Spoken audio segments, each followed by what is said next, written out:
नमस्कार माझ्या बालमित्रांनो, आज तान्हापोळा आहे। आज आपण सर्व बाल गोपाळ आपापल्या नंदीला सजवून यांचे पूजन करतात।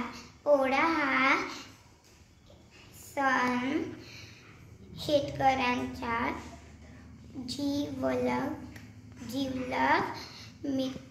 मित्र बैल यांची पूजा करतात।